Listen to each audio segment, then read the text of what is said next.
Hello mga ka-stars! Welcome dito sa Star Story Channel. Mag-subscribe lamang para updated ka sa mga bagong chika sa ating mga stars.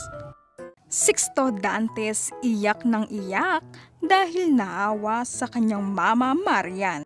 Ibinahagi ng primetime queen Marian Rivera ang isang video clip na kasama nito ang anak at ipinapakita ni Marian ang kanyang buhok na nakapalupot sa isang laruan na sasakyan. Ang sasakyan na laruan na yon ay laruan ng kanyang anak na si Sixto Dantes. Naranasan nyo na ba to? Ha ha ha, it's okay anak.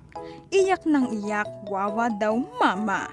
Yan ang caption ni Marian sa kanyang FB page post na nagtatanong ito sa mga netizens kung naranasan din nila na mapaglaruan ng kanilang anak ang buhok nila. Marami naman netizens ang nakarelate kay Marian dahil tulad ni Marian ay nagawa rin ng kanilang mga anak na mapaglaruan ang kanilang buhok. Suggest nga ng netizens ay putulin na raw ang buhok ni Mama Marian. Ayon naman sa primetime queen ay okay lang ang nagawa ng kanyang anak. Ang cute talaga ni Sixto mga ka-stars, awang-awa sa kanyang Mama Marian. Ang cute pa dahil iyak ng iyak sa kanyang nagawa.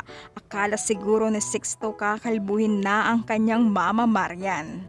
Ayan mga ka-stars, natawa talaga ang mga netizens kay Sixto at nakarelate din sila ng bongga sa kanilang mga chikiting.